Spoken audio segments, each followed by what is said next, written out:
So I'm sure many of you have already heard that a Spanish group called Maná have completely canceled Nicky Jam because he endorsed Donald Trump on Friday. And I'm not going to sit here and lie to you and say that I'm not upset that this happened, because as a Trump supporter myself, I was very upset to see that they posted this: "We don't work with racists," because he supports Donald Trump. In this image here, you're able to see that he's wearing a Che Guevara shirt. This guy, talk about a racist. That is a true racist. Not only was he a racist, he was also homophobic. Che Guevara was a Marxist, a true communist. All I have to say is that, Maná, you are no one to dictate who someone can endorse and support. That is none of your business.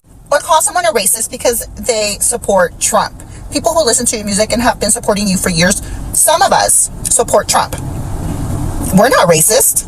So I have a message for you.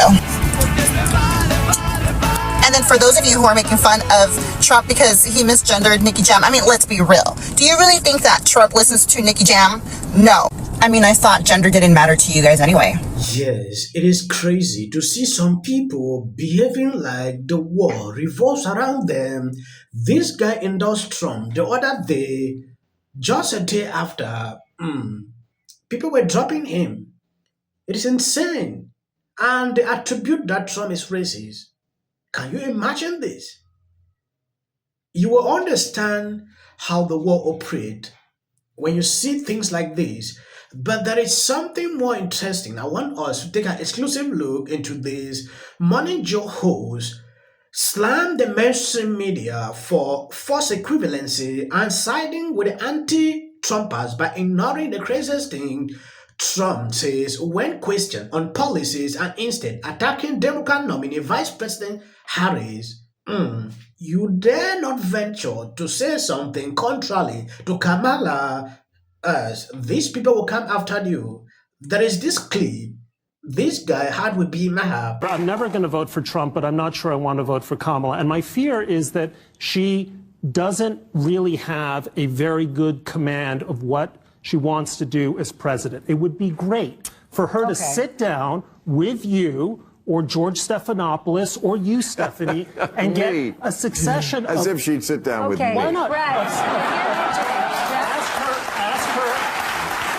her, you know, look, George W. Bush, 25 years ago, was asked if he could name the president of Pakistan and other people. He had no idea. And people said this guy has no command of foreign policy. And it turned out to be a prescient set of questions. It's not too much to ask Kamala, say, are you for a Palestinian state if Hamas is going to run that state?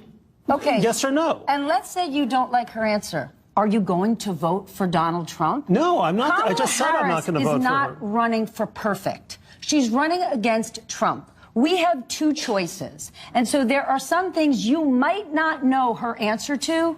And in 2024, unlike 2016 for a lot of the American people, we know exactly what Trump will do, who he is, and the kind of threat he is to democracy. I don't know. So it's unclear to me how there could be an informed... The problem that a lot of people have with Kamala is we don't know her answer to anything, okay? But you know his answer to everything. And that's why I would never vote for him, and people shouldn't vote for him. But people also are expected to have some idea of what the program is of the person you're supposed to vote for. You're just not supposed to say, well, you have to vote for Y because X is this, that, and the other. Let's find out a little bit more. And I don't think it's a lot to ask her to sit down for a real interview as opposed to a puff piece in which she describes like her feelings of growing up in Oakland with nice lawns. Then I would just say to that, when you move to Nirvana, give me your real estate broker's number and I'll be your next door neighbor. We don't live there.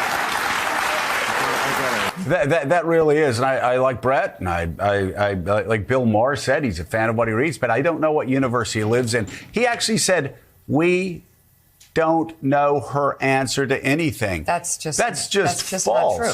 It's just false. He obviously hasn't been watching the campaign. And again, I know you're going to get into this, but compare what she said, and again, we can go through the issues with Donald Trump. Yeah. Whether it's that rambling answer on child care, whether it was the nonsensical answers during the debate. And by the way, she wants to debate again. Donald Trump doesn't, because he doesn't talk about the issues. He can't talk about the issues But again, there's this false equivalency from the anti-Trump crowd. Yes, what you're about to see is a meltdown. This guy on MMBC is extremely unhappy that this man said he can't vote for Kamala. According to him, he should not say that because Trump is there, Trump is dead. But Trump responded to Maher after this whole segment because they said some ridiculous things.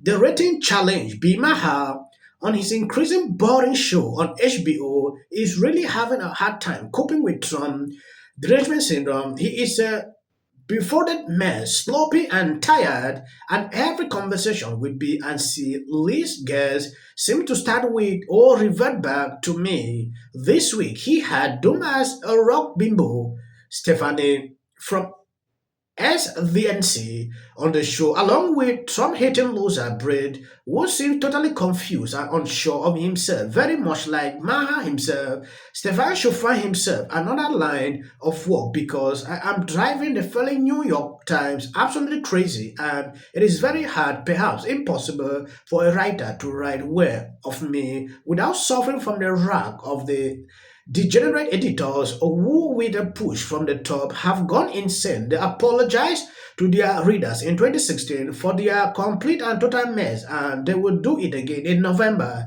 The failing New York Times is badly run newspaper that has totally lost its way. Put it to sleep. Trump went off on Maher after this segment. But again, there's this false equivalency from the anti-Trump crowd and also from the mainstream media. She served as a senator, as a prosecutor, as an attorney general, and the vice president. She also has a record. She has a record. She has something you can compare to Trump.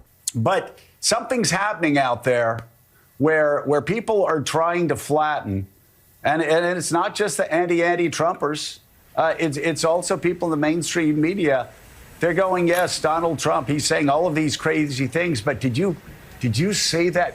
And there were two.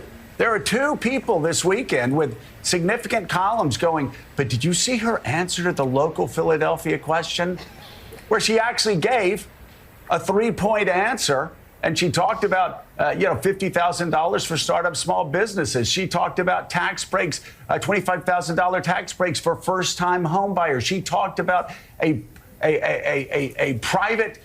If by this time this man is still spewing this, you can clearly see how desperate they can be. This same guy, when Biden was there, he was there pressing Biden. He's very strong. He can trash Trump. He can do this. When Biden left the meltdown, I believe he could not even watch that video again because he spent all his time praising Biden. Now the same thing with Kamala. We understand how the mainstream media is not even favoring Trump in any way, but according to him, now the mainstream media is favoring Trump and people saying Kamala cannot answer questions. They are insane. We have seen that several times. It's not the first case where Kamala gandled up through questions.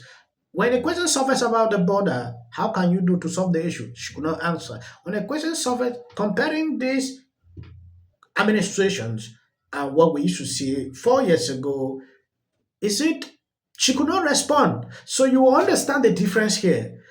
He cannot accept that. He will continue to defend her like never before. But comparing that guy's mental state? They were pretty wrong. Trump has traditionally underperformed in these polls. So I have never felt this much joy and optimism. Running for, I remember writing her a check when she was like the district attorney for something. Maybe it was to get out of a party to meet this black woman president.